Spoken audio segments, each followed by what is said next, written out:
El crecimiento de la solidaridad orgánica. El progresivo desalojo del derecho represivo por el derecho restitutivo es una tendencia histórica correlativa al grado de desarrollo de una sociedad. Cuanto más elevado sea el nivel de desarrollo social, tanto mayor será la proporción relativa de las leyes restitutivas dentro de la estructura jurídica. Ahora bien, el elemento fundamental del derecho represivo, el principio de la expiación por medio del castigo, no se encuentra en el derecho restitutivo. Por consiguiente, la forma de solidaridad social de la que es exponente el derecho restitutivo debe ser distinta de la expresada por el derecho penal.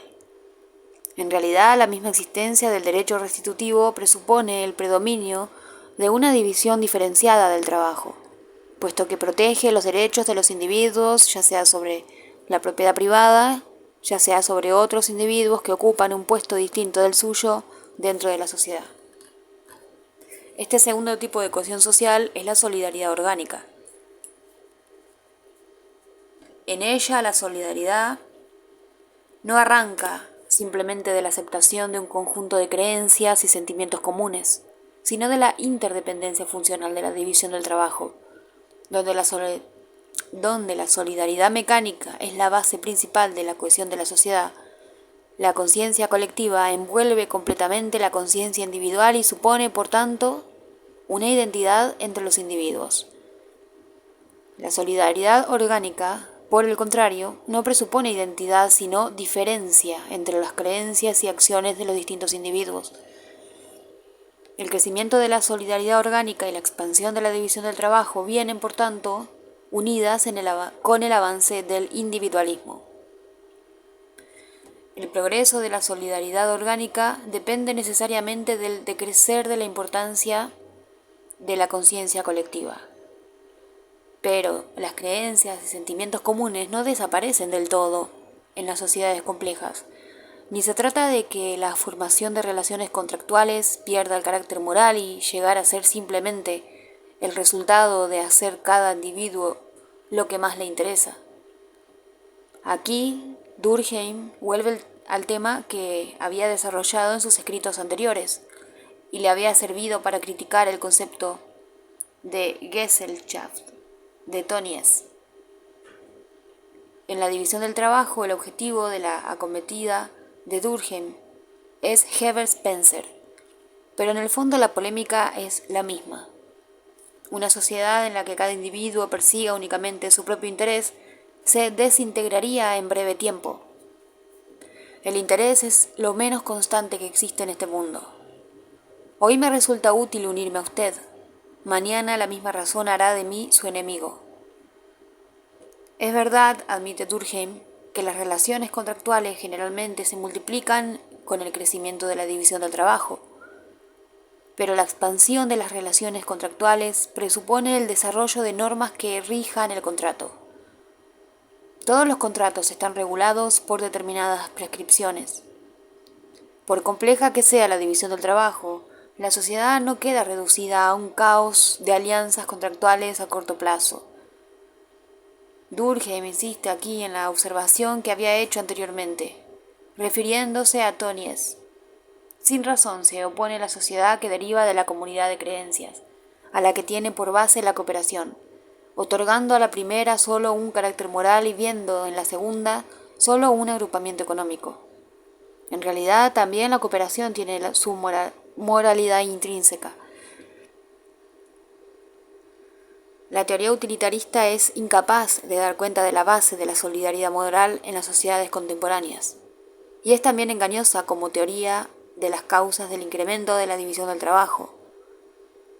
En este último caso, atribuye el incremento de la especialización al aumento de riqueza material, que es posible gracias a la misma diversificación y el intercambio correspondiente. Según este principio, en la medida que crece la producción, se atienden más necesidades humanas y aumenta más la felicidad de los hombres. Durkheim adelanta varias razones contra esta posición. La más importante de ellas dice que la tesis es simplemente engañosa a nivel empírico. Si bien es cierto que el hombre moderno dispone de una variedad de placeres antes desconocidos, Estos quedan compensados con exceso por las fuentes de sufrimiento que no existían en las anteriores formas de sociedad. Tenemos un índice de ello en el elevado tributo que las sociedades contemporáneas tienen que pagar al suicidio. El suicidio melancólico está ausente casi completamente en las sociedades menos desarrolladas. Su importancia en las sociedades modernas pone de manifiesto que la diferenciación de la sociedad no eleva inevitablemente el nivel general de felicidad. Hay que buscar, por tanto, en otra parte la explicación del crecimiento de la división del trabajo. Sabemos que el desarrollo de la división del trabajo va a la par que la desintegración del tipo segmentario de estructura social. Para que esto ocurra, deben haberse constituido relaciones donde antes no existían, relaciones que pongan en contacto grupos antaños separados. Los diferentes modos de vida y de creencia de estas sociedades, una vez puestos en contacto entre sí, destruyen la homogeneidad aislada de cada grupo y estimulan el intercambio económico y cultural.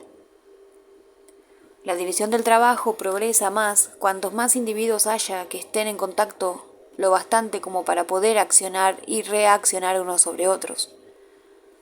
Durkheim denomina densidad dinámica a la frecuencia de este contacto moral.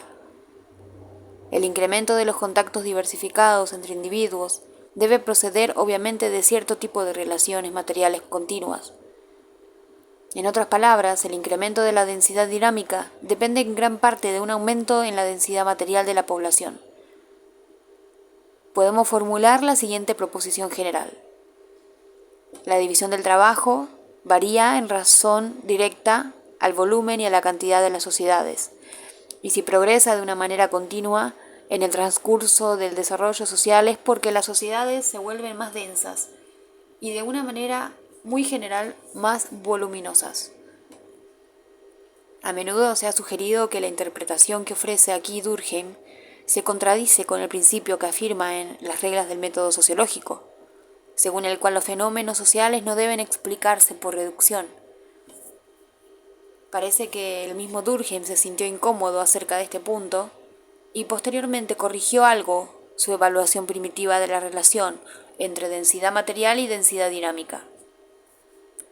Pero cuando lo afirma en la división del trabajo, es evidente que Durkheim nos ofrece una explicación sociológica.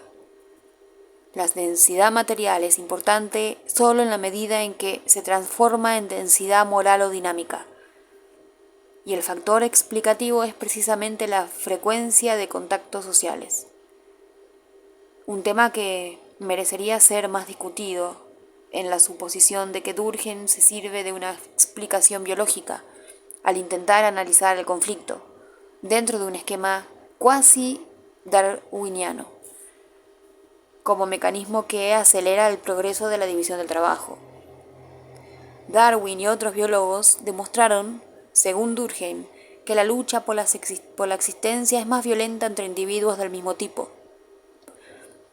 Este conflicto tiende a dar origen a una especialización complementaria, de modo que los organismos puedan coexistir sin que uno estorbe la supervivencia del otro.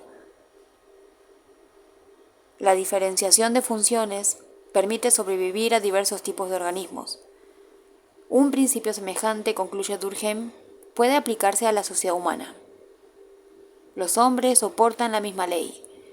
En una misma ciudad, las diferentes profesiones pueden coexistir sin dañarse recíprocamente, pues persiguen objetos diferentes.